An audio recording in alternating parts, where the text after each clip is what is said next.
ബാക്കി ചെന്നൈ, കോയമ്പത്തൂർ, മംഗലാപുരം, കർണാടകയിൽ ബാംഗ്ലൂരെല്ലാം നമുക്ക് ഓഫീസുകളുണ്ട്. സാർ, ഈ മെഷീൻസ് ഇവിടെ ഇപ്പോൾ ഡിസ്പ്ലേയിൽ ഒത്തിരിയധികം മെഷീൻസ് നമുക്ക് കാണാൻ പറ്റുന്നുണ്ട്.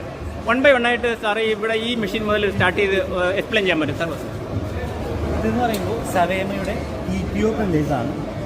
ഇത് നമുക്ക് എക്സ്ക്ലൂസീവ് മെയിനായിട്ട് പാക്കിംഗ് മെഷീനിൽ ഫിറ്റ് ചെയ്യാൻ പറ്റുന്ന ടൈപ്പ് പ്രിൻറ്റേഴ്സാണ്. പാക്കിംഗ് മെഷീൻ അല്ലെങ്കിൽ കൺവേഴ്സ് ടർക്കിഷ് ബ്രാൻഡാണ്.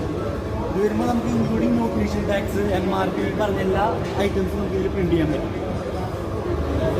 ഇതിൻ്റെ പിന്നെ കോസ്റ്റ് വന്നിട്ട് എത്ര വരും സാർ?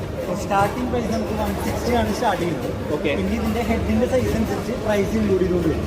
അതായത് നമുക്ക് സ്റ്റാർട്ടിംഗ് സൈസ് എന്ന് പറയുന്നത് 32/40 mm ആണ്. ആ ഒരു ബോക്സ് സൈസിന് നമുക്ക് പ്രിൻറ്റ് ചെയ്യാം. ഓക്കെ. അതിനനുസരിച്ച് അതിൻ്റെ സൈസ് മാറുന്നതിനനുസരിച്ച് പ്രിൻറ്റിൻ്റെ കോസ്റ്റ് മാറി വരും. ഓക്കെ. പിന്നീട് 53യുടെ വരുന്നുണ്ട്, 107ൻ്റെ ഹെഡ് വരുന്നുണ്ട്.